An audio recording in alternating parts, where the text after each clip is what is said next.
Hi friends, இன்றைக்கி மதியம் என்ன சாப்பாடுன்னு சொல்லிட்டு பார்க்கலாம். காலையிலே கரண்ட் வேற இல்லை, நல்லா செம மழை எங்கள் ஊரில். பார்க்குறோமா மழையே இருக்கா? மழை இல்லை, நைட்டு தான் நல்லா மழை. காலையில் லைட்டாக தான் வந்துச்சு, ஆனால் கரண்ட் இல்லை. இப்போ மதியத்துக்கு என்ன சாப்பாடுன்னு சொன்னேன்னா ஃப்ரைட் ரைஸ் செய்ததுக்கு முட்டைகோஸ் வெட்ட வச்சிருக்கு, வெங்காயம் வெட்ட வச்சிருக்கு, சிக்கனை பொரிச்சு சின்ன சின்ன பீஸ் ஆட்டி கட் பண்ணி வச்சிருக்கு. அப்புறம் சட்டி வச்சாச்சு, நம்ம ஃப்ரைட் ரைஸ் செய்ததுக்கு ரெடி ஆகுறதுக்கு. முட்டையும் 4 முட்டை போடணும். பிரியாணி அரிசி பொங்க வச்சிருக்கு. இப்போ பச்சை மிளகு போடலாம், அப்புறம் வெங்காயம் போடலாம். இதை நல்லா கொஞ்சம் வதக்கிட்டு நல்லா வதக்கிட்டு முட்டை இதெல்லாம் கட்டணும்.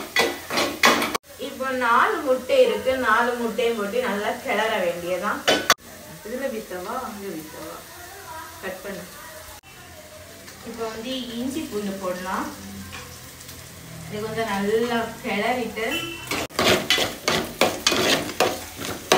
முட்டை தனியா தான் நான் வதக்கி எடுத்துதேன்.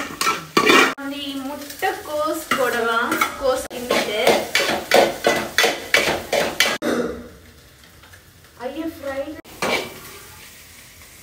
இப்போ முட்டையை கொட்டலாம்.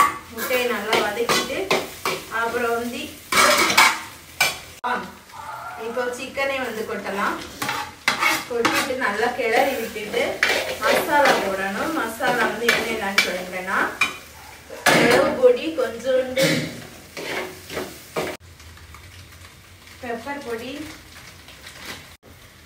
பொடி போட்டிட்டு நல்லா கிண்டிட்டு கிளறி விடணும். நான் கொஞ்சம் பொடி எடுத்தேன். மிளகு பொடி நமக்கு தேவைக்கு அளவு தான் இருக்கணும். அதை நல்லா கிளறி விட்டுட்டு சோயா சாஸ் போடலாம். உப்பு போடணும். உப்பு இருக்கான்னு சொல்லி பார்க்கலாம்.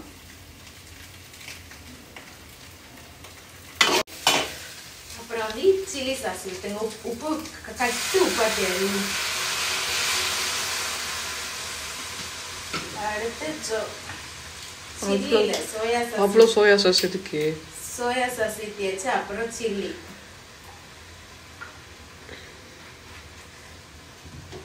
அப்புறம் சாப்பாடு வச்சு கேட்டோம்னா